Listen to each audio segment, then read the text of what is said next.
for a God, because science can account for everything. On the other side of the argument is the reasons why people do believe in God. One can understand why people believe in God. It's a sense of being alone. It's a sense of bewilderment. It's a sense of wishing for power over other people. It's the worst of the reasons. It's simply a sense of bewilderment. It's a sense of being alone. And you would know these feelings far better than I, because you obviously believe in them. But there's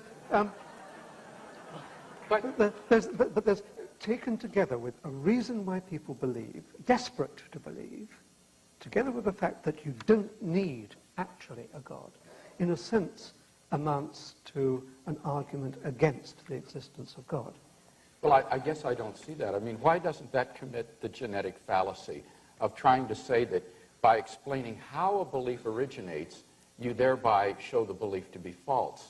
Even if it were true that belief in the existence of God were the product of fear and anxiety and so forth, which I don't for a minute admit, but even if it were, that's simply a genetic fallacy to say that because that's the way the belief originates, that therefore the belief is false. But that's only one half of the argument. I'm not saying that that alone is adequate, and I'm not saying that the fact that science can account for everything alone is also adequate. But taken together, the fact that science is omnipotent, and the fact that I can understand why people like you desperately want to believe in God, that is an argument against the existence of God. But two fallacious arguments put together don't make a sound argument, right? They are, but two legs are support. Yes, but the legs have to be sound. I mean, But these are sound. I mean, I'm arguing both the sufficiency and the necessity.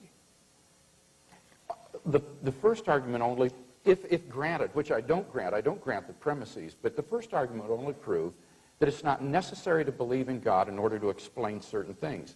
That doesn't prove God doesn't exist.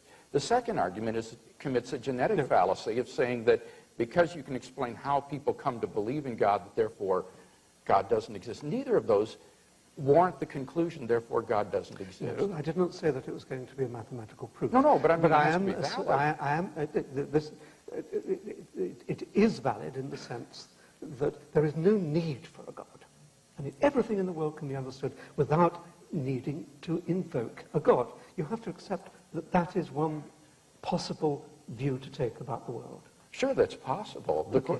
But do you deny that science cannot account for everything? Yes, I do deny that science So what can't it account for? Well, had you brought that up in the debate, I had a number of examples that I was going to give. I think there are a good number of things that cannot be scientifically proven, but that we're all rational to accept. Let me list 5.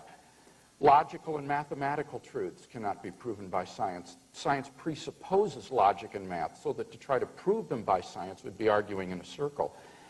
Metaphysical truths, like there are other minds other than my own, or that the external world is real, or that the past was not created 5 minutes ago with an appearance of age, are rational beliefs that cannot be scientifically proven.